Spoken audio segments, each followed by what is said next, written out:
Hello, good evening, good afternoon, good morning, good day, wherever you are in the world, and welcome to the Black Belt Academy of Surgical Skills. My name is David Regan. I'm a professor in the Medical Education, Research and Development Unit, the Faculty of Medicine at the University of Malaya. We're coming to you live from Kuala Lumpur and supported by iEcho Dr. Apajita, who is in New Delhi. We also joined with fellow senseis, Chris Cuddy, plastic surgeon in Sheffield, and Prof. Sile, who is an obstetrician in Brunei. If this is your first time joining, thank you and welcome. And if you're returning, thank you too. Be grateful if you could spread the word. This is designed to challenge your thinking on the acquisition of basic surgical skills.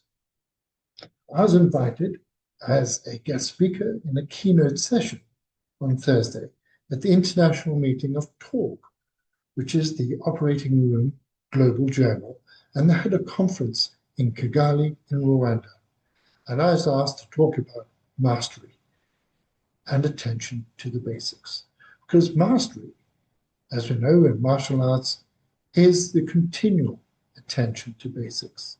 And what we haven't really attended to in our training of surgery is the basics.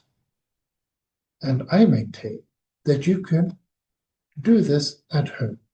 So the Black Belt Academy is demonstrating how you can do this at home, but you still need to be seen regularly by a sensei to see that you're not picking up any bad habits. I put online a paper about Archibald McIndoe, and he has got to be my favorite surgeon in all history. He was born in Dunedin in May 1900, and he graduated from Otago Medical School. The following year, he won a fellowship to study at the prestigious Mayo Clinic.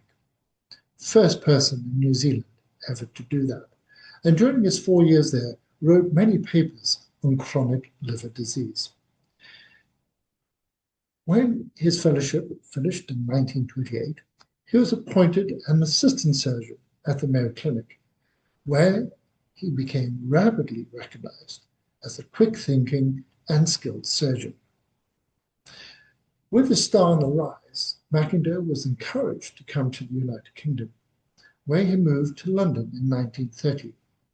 Opportunities were scarce though, and after a period of unemployment, he contacted a distant relative, a fellow New Zealander, Sir Harold Gillies, who was working as a plastic surgeon during the First World War and had a position at St. Bartholomew's Hospital in London. McIndoe quickly learned the art and became a skillful surgeon. And at the outbreak of World War II, there were only 4 experienced plastic surgeons in the whole of Britain. Archibald McIndoe was one. Following the outbreak of war, he took up his position at Queen Victoria Hospital in East Grinstead, Sussex, where he established a centre for plastic and jaw surgery.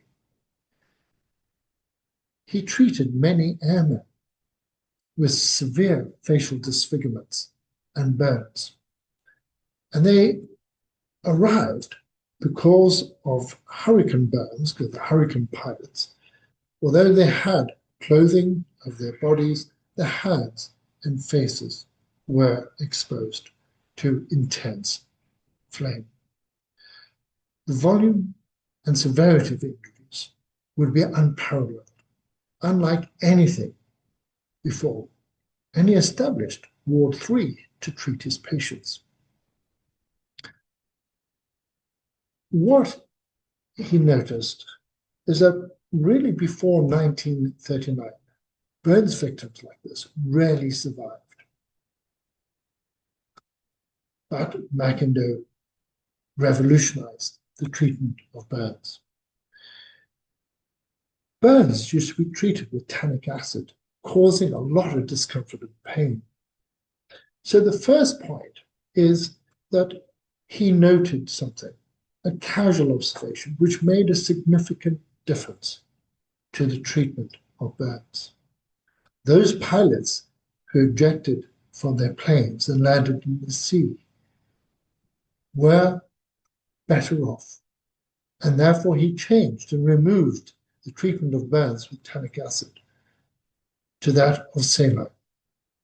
He devised many operations to actually replace, remold noses, faces, eyelids, and they all began with McIndoe.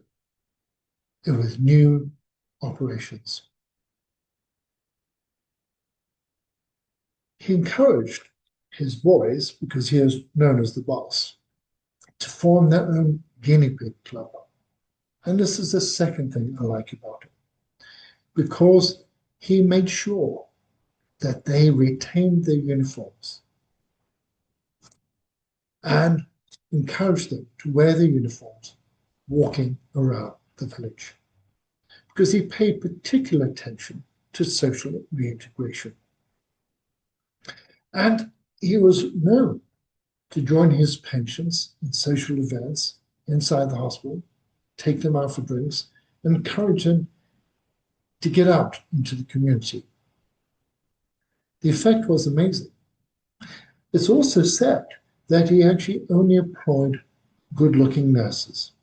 He didn't want anybody to be revolted by the sight of these disfigured young men, but more importantly, he wanted them to still feel important and young themselves. In the truest sense, not only was he a surgeon, but he looked after the holistic needs of his patients. I was aware of the Guinea Pig Club reading a Sunday Times magazine. Oh, must be over 15, 20 years now. It was disbanded because there are too few people surviving.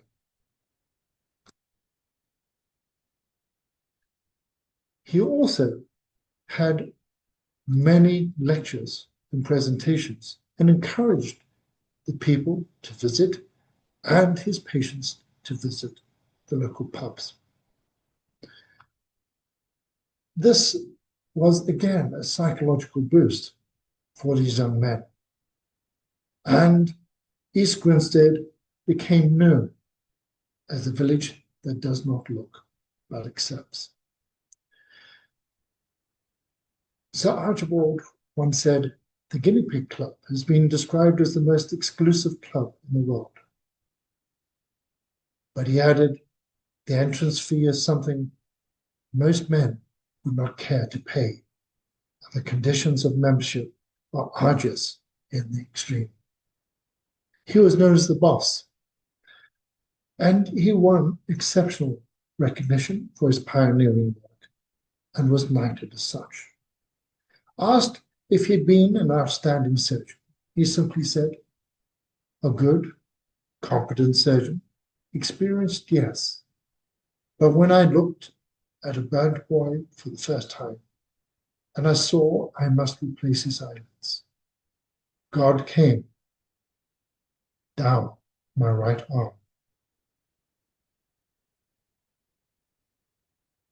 Humility is the other trait this man had. For being an exceptional, pioneering surgeon,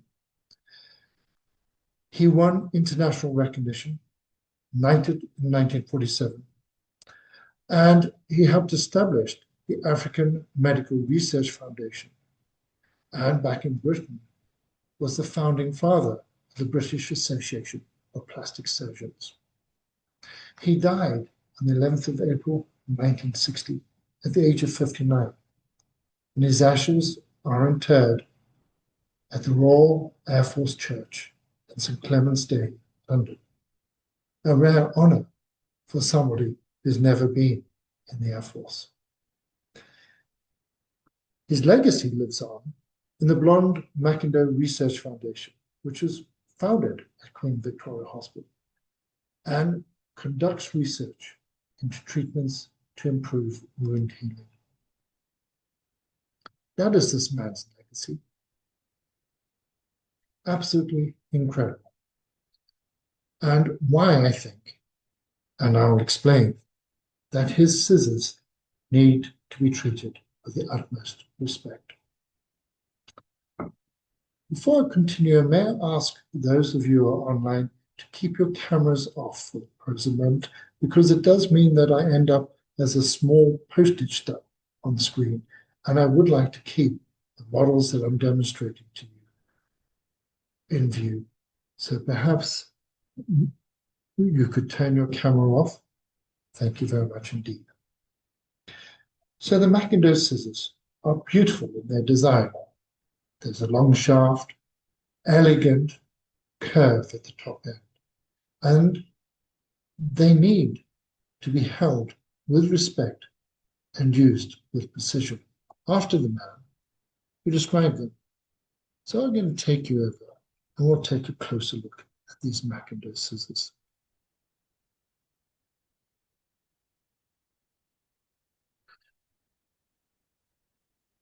They need to be held, as we said before, with the tips of the fingers, because this is an instrument that literally does become an extension of your fingers. And if you do not hold them correctly, you will not feel the tissues. So I'm holding it between my thumb, my ring finger. My middle finger is on the shaft, and my index finger is extended down the scissors to give me direction, proprioception, and precision. You see that is almost held in a triangle for stability. And we'll look at another hold shortly.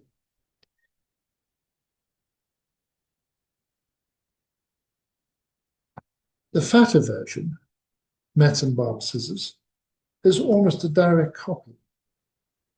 But as you have highlighted, there are many different types. And the other scissors I like are these, the Nelson scissors, which are much longer for reaching into body cavities. Of course, these will probably become antique in the end, because all of this now is part of the laparoscopic instrument. But note the elegant shaft and the curve. And it's that curve that we need to bear in mind when using the scissors.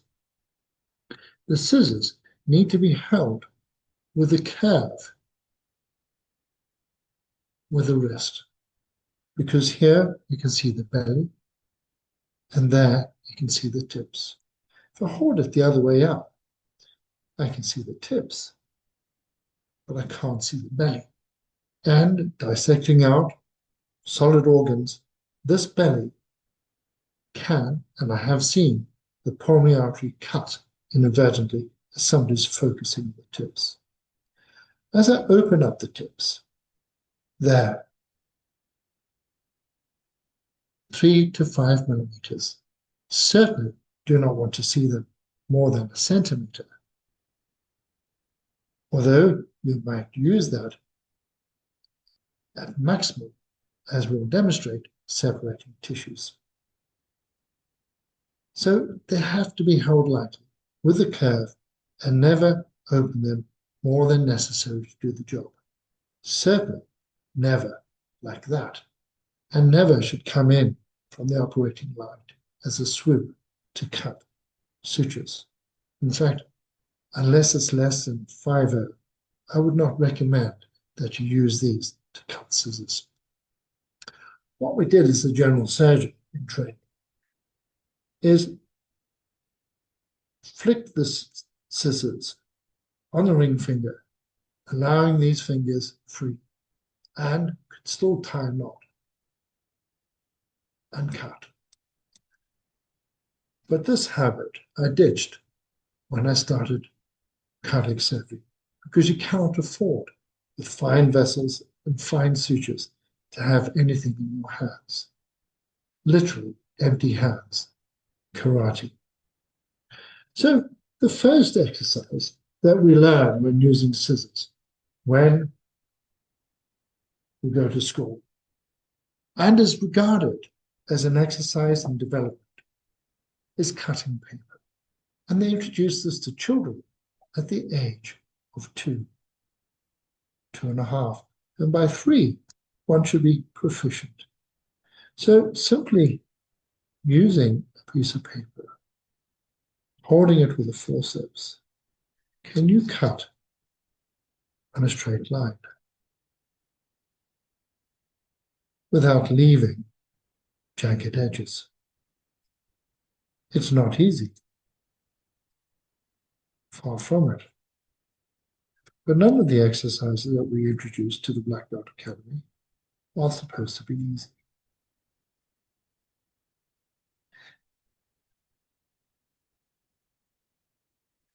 And one of our exercises in the Black Belt Academy is we have black circles and black boxes, and one needs to cut them out without any irregular edges whatsoever. You remember cutting wrapping paper is that opening the scissors up partly, it is possible to continue, especially with wrapping paper, that's tearing, and the one function we don't want to do is tear, but I don't think it's going to demonstrate on this paper, is gently dissecting the plane. But I have a better model for doing that. My model, again, going around supermarkets, looking at organic material, because organic material gives you the best feel. So here I have some chipolatas. You can see there's the skin. Now imagine if this was a vessel. You're doing a solid organ dissection, and the important part of a solid organ dissection is you follow the vessels into tissue. So you'll find the adventitia is a fantastic layer to develop, and this bloodless layer that enables you to open the tissues.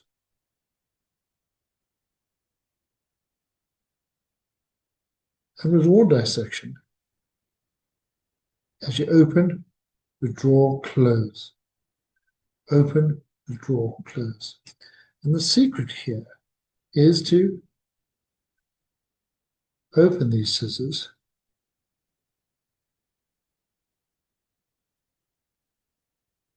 expose the plane, and leave as much of this sausage meat as you can. It requires patience. You can't just dive in, so to speak. The scissors themselves can be used as a blunt instrument to push tissue away. It can also be used to probe.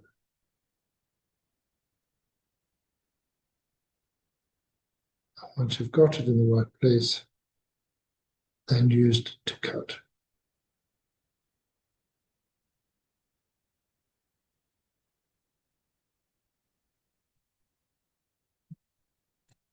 If I'm in the right layer, and I haven't got so yet, I will be able to run my scissors up and separate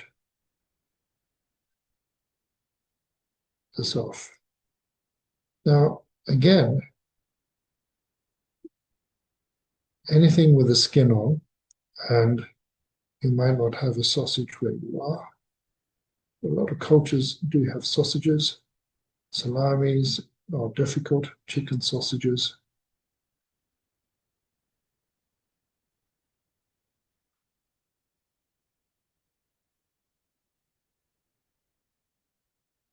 This is actually a tricky bit of sausage, to be honest. It's not coming off as cleanly as previously. But that's the thing about tissues. Every patient's different, every tissue is different. And at the moment, I'm getting quite a lot of this sausage material stuck on the skin.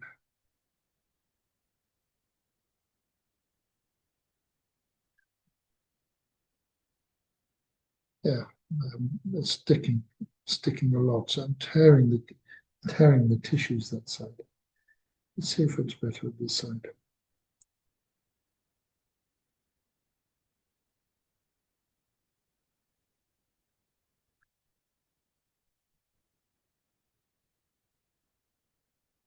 A little bit better.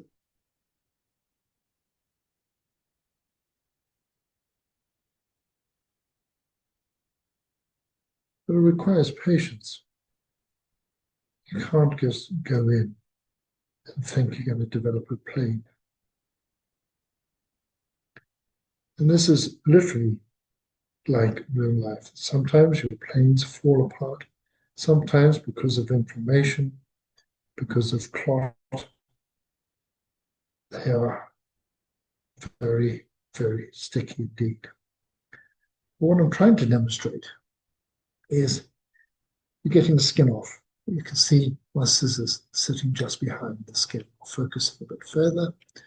And what I wanted to see is very little in the way of sausage material on there. So I can see it's in the right layer. When teasing this off, I'm using my scissors, almost as blunt dissection probe as well, in teasing off the skin. Sometimes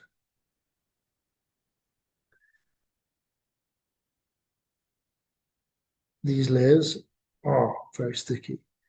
But during my training, some of the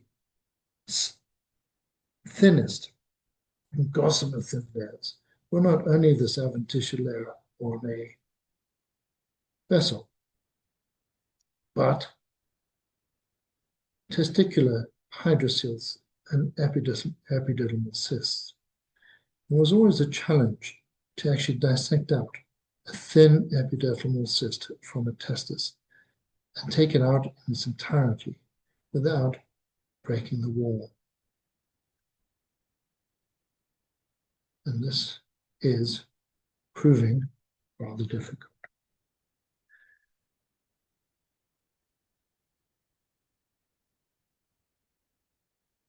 That's better that side.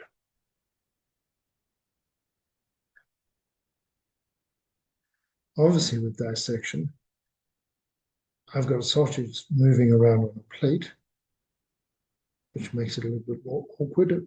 But when developing these planes, you would employ the use of your assistant.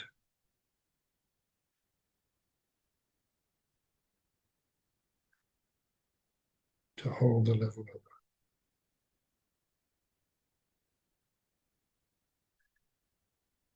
And sometimes these are wet and soggy as well, and very inflamed. And if you don't get in the right plane, sadly in the heart, you start taking off the epicardium together with the blood vessels. So practice finding and feeling planes. It is of utmost importance in all aspects of all surgery of the body. There you go. Looking a little better. Because I've got, there you go. See now, my forceps underneath. So I've got plane. Sometimes it takes a little patience, a little bit of nibbling, and all of a sudden you find you've got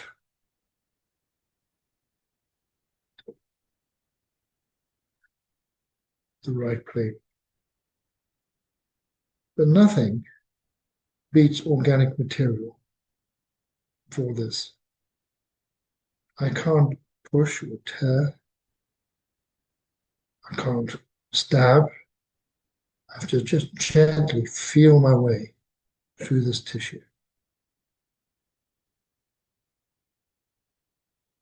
When I look at this sausage, the meat here, this side, appears to be smoother than the meat on this side, where I was having difficulty. And there's certainly bits of fat there. So I've now reached a tissue plane where it's pretty obvious that it's thin. From a human tissue point of view, certainly having done honiotomies of babies, this is very thick and generous, forgiving tissue to dissect. And there are many parts of the body where it's even thinner than this.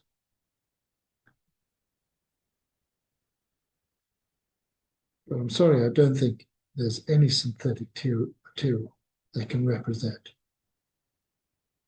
this thin dissection. If you don't have access to a sausage, I do recommend the tangerine. Now, the tangerine is, again, an unforgiving model. And I recall one of my trainees recently saying, the thing about these models that we have in the Black Belt Academy is they're fun, but punishing. When I've got a thick cortex, I've previously used Nelson's scissors on a thick cortex. And I'm just thinking that this is not going to hold very well, so I'll hold it with my hand and then develop this with a pair of scissors. The Nelson scissors I like because the ends are blunter and also because they're not frequently used. I find them usually a lot sharper than the scissors with tissues. The curve is actually fitting the curve of this tangerine rather well. You can cheat by getting a tangerine with a looser skin on it, but this is not unlike the cortex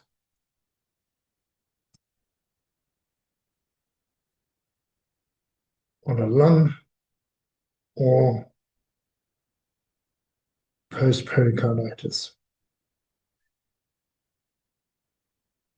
And the difference between tissues and the cortex is literally feel.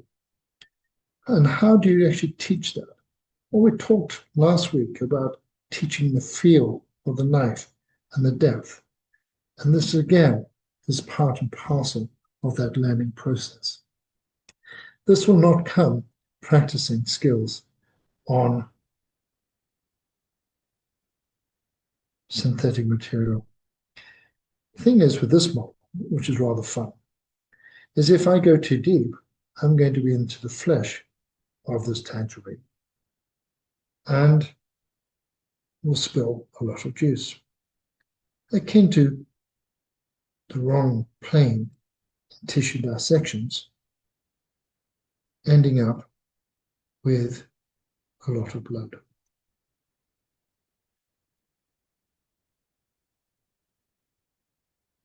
So I do recommend this model. Tangerines or citrus fruits are found in most countries.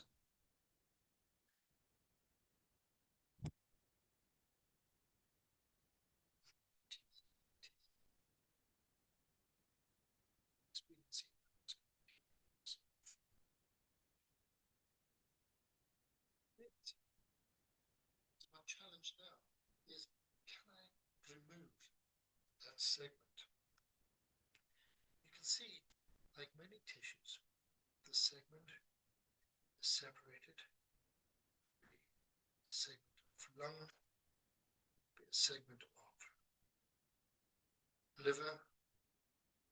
Can I actually find and develop a segment? Again, sometimes you get across a segment that will come out easily. If I'm getting juice, I'm in the wrong plane.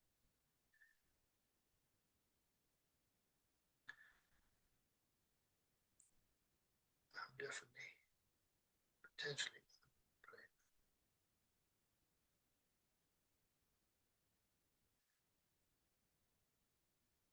Reminds me when I was opening up a redo for a person who had an aortic valve, an internal memory artery, and had to replace the aortic valve.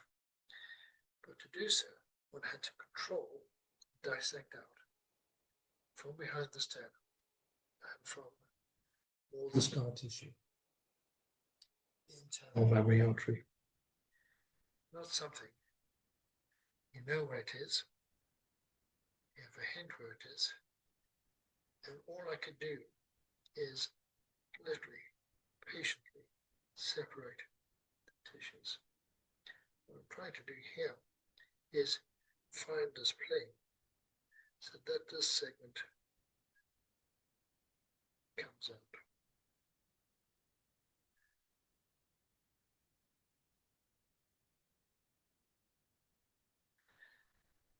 And when working on a large area, it's best to actually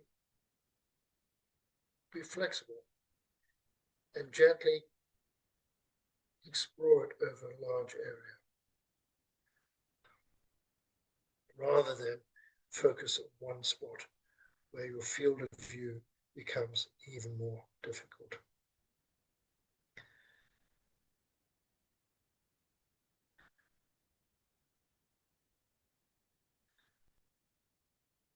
Fabulous thing about these models is it is live, so you can see if I'm in the wrong plane, and I think I've got some bleeding there with some orange juice, tangerine juice. And I must say, this has been quite difficult. But I deliberately, when I went around the supermarket, I chose a tangerine that perhaps was going to be more difficult to demonstrate some of these principles.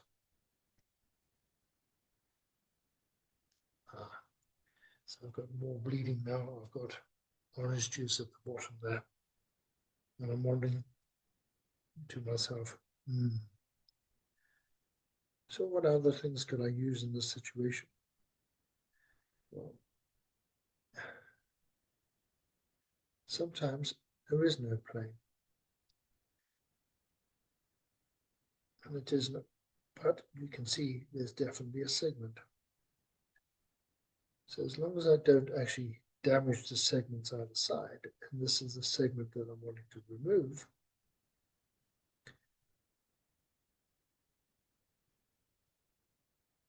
then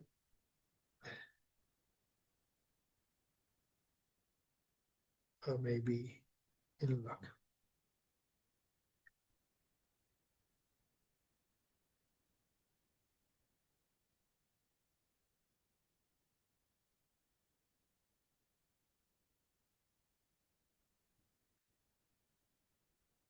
So I haven't actually damaged the segment the other side. And the segment I'm wanting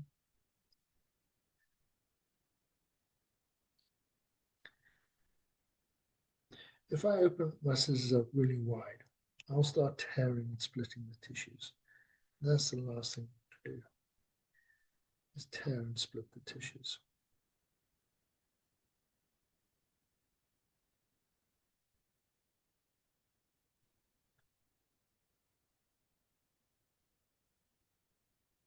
You can see bleeding.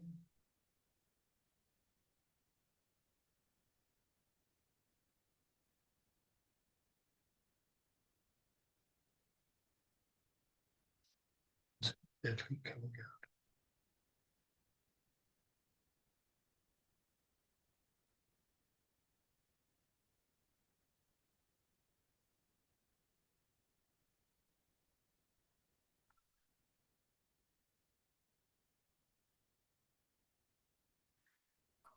fellow senseis, what was their worst nightmare by dissection? And I certainly think of my dissecting out the internal mammary artery in this redo, and literally with each nibble in separation, it took as long as it took, each nibble in separation, for when I was anatomically near where I think the internal mammary artery was going to be, each nibble literally was breath holding. So even at a senior stage, when you're around in tiger territory, dissecting something out, sometimes I don't know if it is just being brave, being cautious, but you've got to say,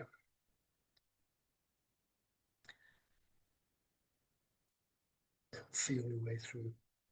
There's another occasion where I opened a redo operation at Barts Hospital as a trainee, and as often is the case when opening up a redo, you're opening up with a redo saw, which is like the oscillating saw that you use to take off a plaster of Paris.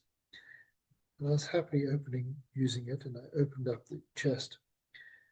But I felt all the tissues underneath were really, really stuck to the sternum.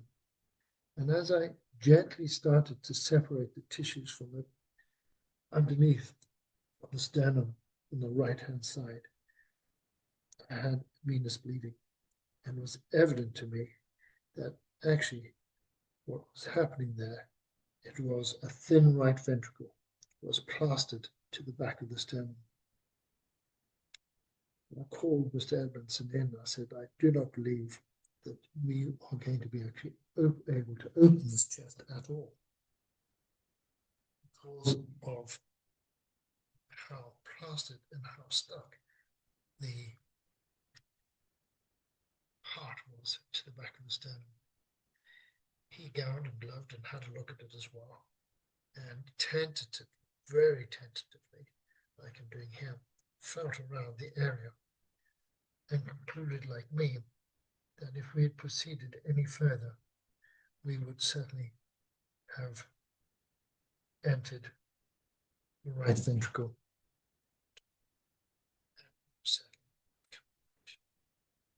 And it's my only time in my career that I can think that we had to abandon redo operation because of the adhesions.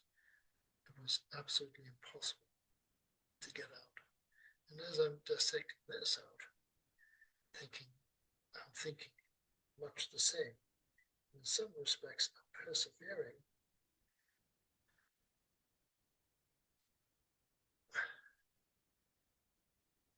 For the purposes of the audience, I'm thinking to myself, this is actually now becoming very difficult.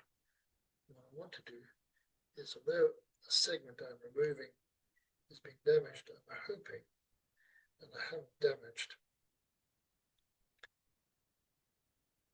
the other sides. But that's difficult to ascertain. I think there, perhaps I'm in the wrong plane there. But this is where organic models are going to test skills and test your feel of the tissues and feel of the instruments. And it takes as long as it takes.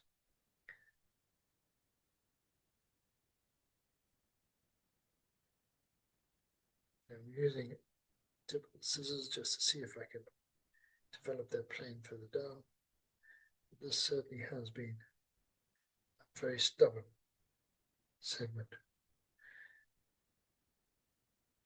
And no, it's not being edited out at all.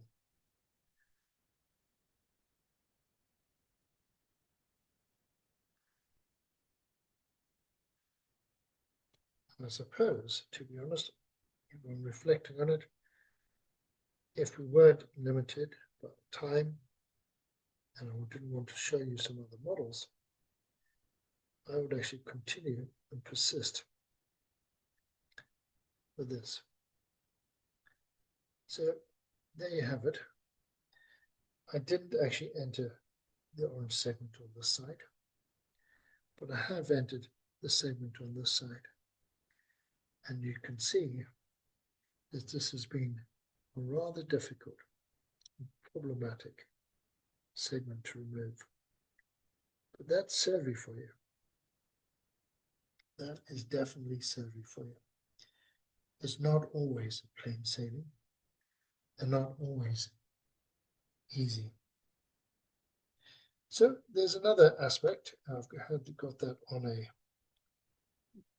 bit of glue tape to stop whirling around, but that failed as an example. So there's another aspect to the scissors, and this is the scraping. Now I've opened up a red pepper, or the American terms caspicum here, and now I want to demonstrate to you an alternative way of holding the scissors. Now I'm going to hold them upside down. Note that my little finger is now extended down, and I'm holding it between my thumb, my index finger, and the other two fingers are holding the shaft. When I do it this way, you can see that I can see the belly and I can see the points. Because if I hold it the traditional way and take it over, you can't see the points. And my hands occluding the camera. Likewise, I can't see it. So this upside down view of holding the scissors is the ENT way. You can imagine that I'm down in a nasal cavity, and now see I've got the scissors partly opened. I can actually scrape the pips off. And if they're really stuck, I can nibble them off as well. I don't think, to be honest, you'd find any synthetic material that would offer you this diversity of experience and feel of tissues. Because certainly having done a significant amount of general surgery, as well as cardiac surgery, even now, these models I find challenging testing. That's the thing about anatomy and pathology. Every patient is different, and every situation is different as well. You can't just run in there gun-ho, apply the same force and the same technique to each of these situations. And it is important that you take your time, but also sometimes recognize that some of these dissections are not possible at all. There might be, with further zoom, harmonic scalpels, perhaps.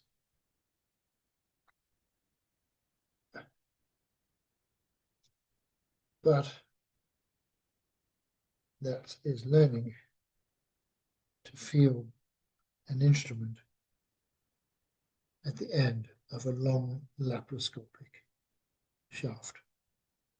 I do wonder about the haptics that we get.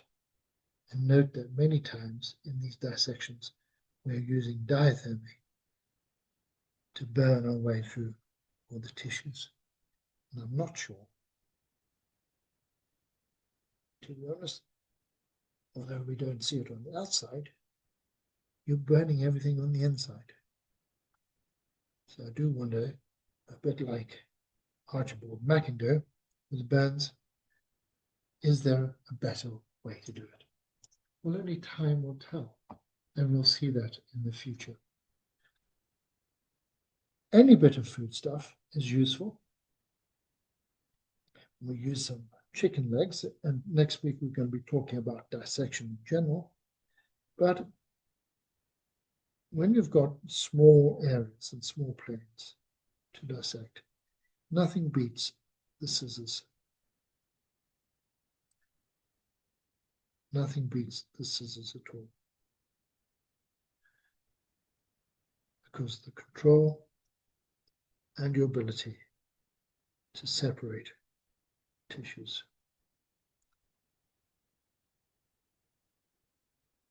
And you'll see with all these fish, chicken, or other cuts of meat, give you all these wonderful tissue planes for you to hone your surgical skills.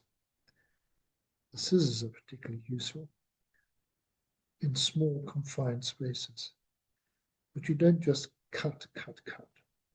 To do so and dissect, you need knowledge of your anatomy and where you're cutting. Where do the blood vessels run? Where do the nerves run? Where can you proceed with caution and where can you cut with impunity? And you're literally, with all of these things, feeling your way through the tissues. So I'd like to, from the audience, I'd like for you all to send in pictures of and suggest material from your part of the world that could be useful for dissection. And we'll continue our story next week when we'll dissect out and use the combination of a knife as well as scissors in dissecting out the femoral canal of a chicken leg. But for now, I'm going to call it there and invite my fellow senseis. There you go. That is, of course, a tissue plane. There's a vessel there, because it's pink.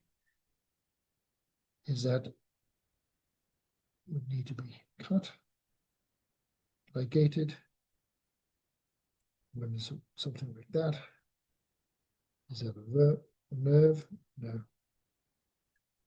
But we'll discuss those and how to identify them next week. So with that, I'd like to ask my fellow senseis,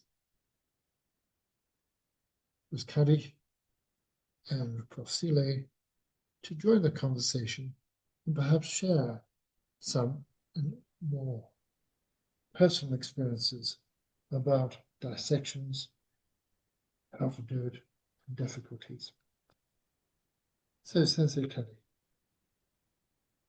David, once again, a masterclass. You're incredibly patient. From my point of view, there are a few technical problems with the microphone. I don't know if you were speaking into your chest or whatever, but it did get a bit muffled at stages. Yeah, thank you. And then when you're in the depths of the tangerine, you might like to dab it, because if it was an operation, I would have wanted to dab it there, because there was a bit of juice oozing out. But that juice I wanted to leave there for you to see and feel the spots. And indeed, that is where you use your swab. So, yeah. One of the other technical challenges is it would be easier if you had an assistant. So it's one of the instances where I would use a self-retainer, and in plastics we've got little self-retainers called a cricket retractor, which you could drop into there and pull the edges apart, which would make it much easier for you as you develop the tissue planes. Indeed. I'm coaching you on how to do it better. Yeah, well, I'm limited, and I agree. Self-retainers are extremely useful. Swabs are very useful for holding things away and packing them out of the way as well. So they're very useful aspects of it. And certainly would include those with any dissection. The thing with these models is to demonstrate that they are very unforgiving, but you do actually need to feel your way through. I deliberately took a tangerine this evening that was a wee bit more difficult, and that certainly was difficult. But hey, we learn. And we absolutely. But even the paper was interesting, because you managed to tear it as you were cutting, because you were trying to demonstrate sliding the scissors through the tissue. It didn't work. It works very well with Christmas wrapping paper, doesn't it? Yeah. But the tension wasn't just right, and so you ended up tearing it. It was not. Yeah. Correct. So So once it's again, it's not tearing it, it's sort of using the blades to cut it. Yeah. So one doesn't actually tear as such, and if you get it wrong, it does tear. But doing the right layer to run your scissors up to see it all part, particularly if you're exposing the femoral artery or exposing the vein, when you get into that plane. Certainly taking the long saphenous vein, for example, you get into the right plane, you keep the point of the scissors up. You can use the scissors with the 1 to 3 millimeters maximum diameter and run it up and expose a bloodless plane all the way up. And it means then you are taking that tissue off and making sure that your branches are clean, and therefore ligation of them is more likely to be accurate and secure. So identifying the right planes and feeling the tissues are very important. I was thinking the other day, I'm not sure we are the same area, aren't we, Chris, that a lot of my operating in the beginning were around hernias, which are difficult, and the hernial sacs are not too different to the skin of this sausage. But we used to do a lot of high ties and ligations for varicose veins. And of course, endovascular radioablation is now the prime treatment for varicose veins. And that dissection of the saphenous-femoral junction, particularly if you had a saphenous varix, was extremely challenging. And it does leave me wondering, where now do people actually get the experience of feeling tissues? Your thoughts? Well, in some ways, this is where the Silent Mentor program will be able to let people feel the tissues that have not been plastinated or put into formalin. It's an ability to feel the tissues. A lot of what you're teaching today was it's active learning. You've actually got to do it to get the feedback through the instruments. Correct. And so it's all very well watching you, and you were completely in the zone. You were completely transfixed as you went down, separating those planes. And so you were in your own little world. I was there willing you on, but you would have gone on and on, trying to make sure you were in the right plane. Of course, of course. And what's interesting when you say you end up in the zone, I do find myself, as you say, zoning in, then deliberately not going further because you were there as part of the audience. And it's for illustrative purposes predominantly, and to keep your attention. But if you weren't there, to be honest, I would spend the next couple of hours dissecting this out, because that's how long it probably will take. Your points about swabs, your points about writing, your points about assisting, retractors, these are all aids to help with dissection in general. But this exercise with the scissors is to give you an idea of models you can use at home to learn to feel the tissues. You do not want to enter the operation room with an abscess, tumor, or inflammatory area and start to learn to feel tissues. That's the wrong place. Definitely the wrong place. So if you can learn to feel the tissues on low fidelity models and learn to handle the instruments such that they become the extension of your fingers, much better. The other thing there is you need to go from the known to the unknown. So when you're talking about abscesses and tumors, you need to make sure you understand the anatomy of the area in which you're in, identify the anatomical structures, and then see how the pathology or process has altered that anatomy. Definitely, and I think we will keep that in mind for further discussions. Celia, your observations and comments. So you're on mute. You're on mute.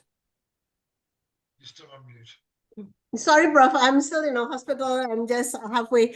Okay, my work is done. I missed some of your the teaching, but I'm just understanding about that the choice of the scissors, the size of the scissors, and then in which type of the tissue that you should choose the what type of this of this instrument.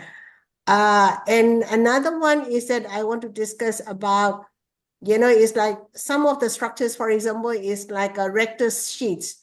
Some muscle areas that we should not cut, or we just might want to just a split rather than you cut through that. That might cause the hernia as well. So even we have a scissor in our hands, we should know which structures to cut and which structures not to cut as well. Whether Prof. Chris want to discuss about that. Yeah. The scissors are very good for splitting and opening up those planes. It's interesting when you talk about the rectus. So as you're going up the rectus, you then have tendinous intersections, which you can't take the scissors through. You need to stop and then use a knife if you're going to go through there. Yeah. So that might prevent the hernia when you stitch back, Yes. Like if they strangulate the muscle, and then it might cause the tissue necrosis and all that. So I 100% agree with Prof. Chris as well. You should understand and we should respect the anatomy, the structures, that in order to prevent the complications by ourselves. Yeah. Thank you, Prof. Yeah. Indeed. I totally agree. And the types of scissors, well, the iris scissors, tenotomy scissors, pot scissors for vascular surgery, the curved Mayo scissors, again, I've got a lovely curve on. They're short and chunky for thick material. Nelson scissors are long.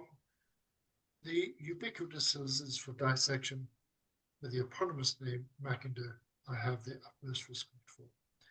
And there are obviously different other scissors for different uses within the hospital arena. But I think these would appear on most surgical trays. There are scissors that are spring mounted and held like forceps for finer work. It really depends on tissues. And remember also, these dissecting scissors have blunt ends.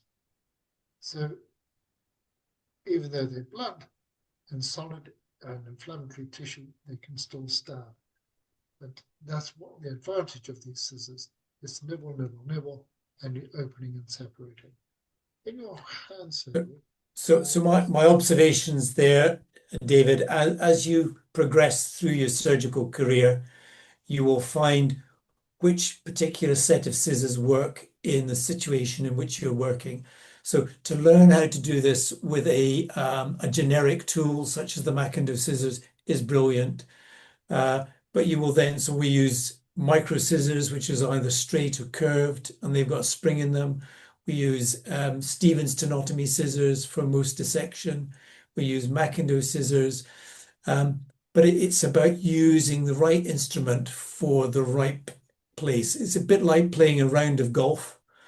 With a name like mine, I reach in the box and I pull out the right instrument or the right tool for that job. And it's the same with you when you're in a cardiac theatre. You have certain instruments which you require in order to do that operation. So it's carrying the right tools in your toolbox and then ensuring that the rest of your team respect those tools and make sure they are clean, sharp, sterile, and fit for purpose. Correct.